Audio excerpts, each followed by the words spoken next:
Akhirnya aku nekat ke kantor, ditanya macem-macem, ditanya namanya siapa.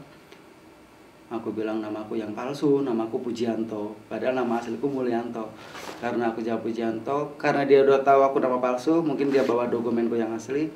Akhirnya dari pihak si kantornya bilang, nama kamu yang sesungguhnya siapa? Aku bilang, loh kok kayak gini?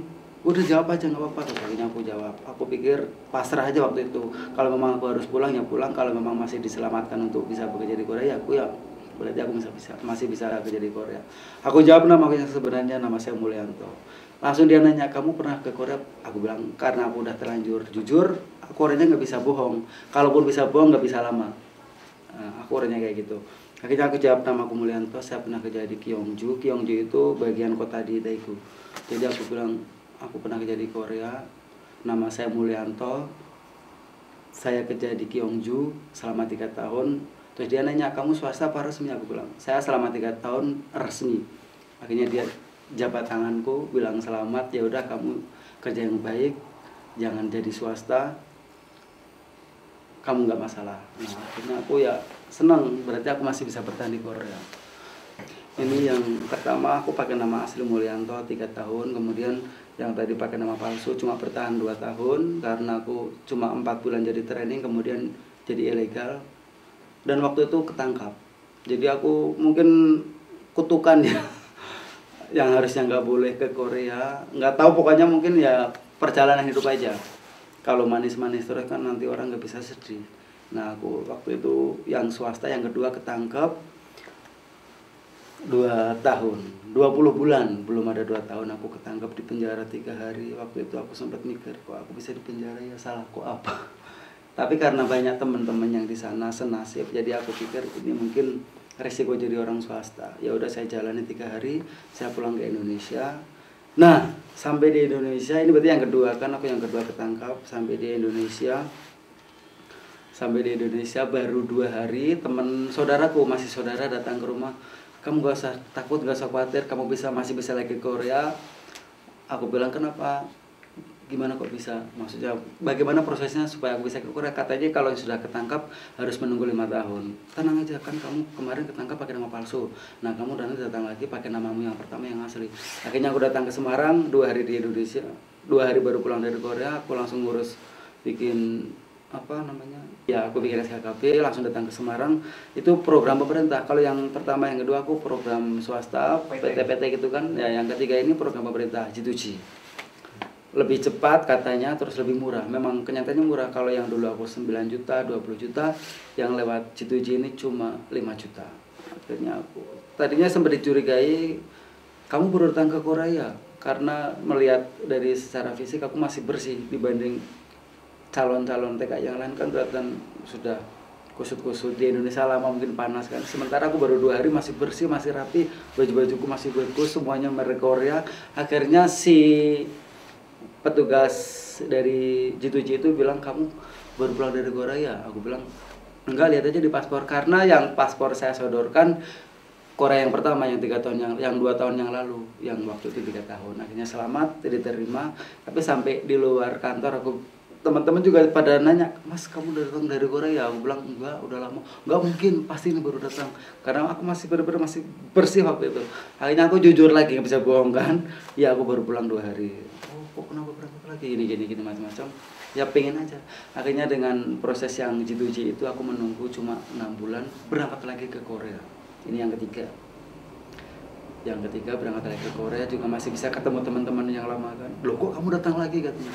Ya aku daftar lagi lewat G2G. Mereka kaget karena teman-temanku di sini lumayan banyak waktu itu. Jadi ya setiap main gitu ketemu teman, loh kok kamu kemarin udah pulang ketangkap? Aku datang. Kok bisa gitu kan, banyak pertanyaan yang muncul.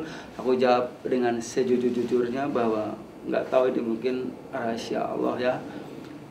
Aku bisa datang Korea lagi, bertahan sampai 6 tahun kontrak G2G. 3 tahun cuti, datang lagi 3 tahun. Nah setelah 6 tahun juga aku belum cukup puas untuk meninggalkan Korea. Sekarang menjadi ilegal lagi, udah jalan 4 bulan. Alhamdulillah kemarin 1 bulan ada rahasia besar-besaran, aku selamat sampai bisa di interview di sini. Gitu. setiap tahun ada rahasia. Mungkin bagi mereka yang training nggak berpikir sampai di situ, tapi bagi yang swasta kayak aku sekarang sangat memperhatikan program-program itu. Nah, waktu itu ceritanya tahun 2004 bulan 9 itu memang ada rahasia, memang sedang digalakkan program penggerbekan besar-besaran. Nah, itu kejadian yang ketiga kali sebenarnya. Yang pertama waktu itu aku kerja malam, aku dipasangkan dengan teman kerjaku yang resmi yang training, sementara aku swasta waktu itu. Tiba-tiba pas masuk malam sekitar jam 9, kita masuk jam 8, 1 jam baru kerja, kok datang orang yang belum pernah aku temui. Bapak-bapak pakai jas itu, aku bilang, ini siapa ya aku? Tapi nggak ada rasa takut karena aku pikir kalau nggak mungkin ini gerbekan malam-malam kan. Akhirnya bapak itu mendekati aku. Terus si temanku, mungkin si imigrasi curiganya karena temanku yang training bisiki bilang, mas kamu lari, ini imigrasi katanya. Aku bilang, oh nggak mungkin, masa gerbekan tengah malam. Aku bilang, iya kamu lari gitu kan. Nah, setelah kita saling memperhatikan kan, saling tatap. Maksudnya aku sama si imigrasi tiba-tiba memanggil, ya kesini gitu. Aku bilang, oh, kok dia manggil aku masih bertahan kayak terpaku gitu. Aku mau lari kemana, ini udah di pabrik kan. Akhirnya aku pelan-pelan aku mundur, dia nggak ngejar. Akhirnya aku lari. Begitu aku lari sampai kira-kira 10 langkah, temanku yang swasta di sana juga papasan sama aku, bilang, kamu jangan ke sana ada imigrasi. Loh, di sana juga ada, aku bilang gitu kan. Akhirnya, oh berarti emang malam ini ada gerbek kan di pabrik kita. Terus akhirnya kita menyelamatkan diri di sela-sela pabrik, antara batasan pabrikku dengan pabrik sebelah. Kita bertahan di situ di jam tengah malam, selamat. Akhirnya selamat. Nah, kemudian kejadian yang kedua siang-siang. Pas siang-siang kejadiannya hari Minggu, aku lagi main di luar. Tiba-tiba ada anak Bangladesh yang satu pabrik ketangkap, 3 orang. Itu yang kedua. Nah, kejadian yang menimpa aku itu yang ketiga kalinya. Padahal sebelumnya udah dikasih aba-aba sama bos-bosnya itu, bahwa besok hari Sabtu akan ada rahasia dari imigrasi mau datang ke pabrik kita. Kalian semuanya jangan tinggal di pabrik yang ilegal. Kan di pabrik itu ada yang ilegal, ada yang resmi. Nah, tetap bandelnya di situ aku tidak mau mengikuti anjuran itu. Aku sama temanku yang sama-sama swasta berpikir, udah kita keluarnya nanti malam aja. Ini keadaan lagi hujan waktu itu. Akhirnya aku numpang di kamar training. Aku pikir nanti paling gerbekannya di kamar swasta. Ternyata kejadian penggerbekan di kamar training. Nah kebetulan kamar yang aku tempati itu kuncinya rusak. Jadi pintu hanya bisa dibuka tutup tapi tanpa dikunci. Aku terbangun waktu itu jam 2 siang, kaget. Loh, kok ada teriak-teriak nanyain paspor, nanya visa. Aku pikir orang kantor, ternyata itu imigrasi. Aku langsung bangun, mikir sejenak, nggak bisa mikir lama karena itu posisi ramainya imigrasi di depan kamarku. Nunggu beberapa menit, mereka ketuk-ketuk pintu kamarku. Aku udah siap di depan pintu. Mereka permisi mau masuk, aku bukakan pintu. Satu temanku masih tiduran, tapi udah bangun tapi masih tiduran. Aku yang ngadepin si imigrasi itu. Ditanya langsung, mana visa kamu? Aku jawab, aku ada visa. Mana di kamarku? Loh, kamu ini di kamar siapa? Aku salah jawab waktu itu, tapi aku jujur aja aku nggak bisa bohong. Lagi-lagi nggak bisa bohong. Aku tidur di kamar temanku. Kamarmu mana? 2 imigrasi itu langsung gandeng aku, satu megang ketiakku, satunya megang celana, sampai ke celana dalam ditarik gini. Akhirnya kalaupun aku nanti mau meronta, aku nggak akan bisa selamat. Yang ada malah aku nanti celaka kan. Akhirnya aku ngikuti bapak 2 itu, saya bawa ke kamarku. Kamarku ada di belakang. Kamar swasta ditaruh di belakang supaya selamat mungkin. Saya bawa lumayan jauh. Ternyata di luar dalam perjalanan menuju ke kamarku ketemu imigrasi yang lain. Nanya ke imigrasi yang gandeng aku, kamu dibawa kemana? Ini katanya mau dibawa ke kamarnya. Dia bohong, dia di sana nggak ada kamar. Aku bilang, ada aja ikut aku bilang kan. Begitu nyampe di kamarku saya buka, langsung nanya lagi, mana visanya? Aku ambil di laci lemariku, ini tak kasih paspor.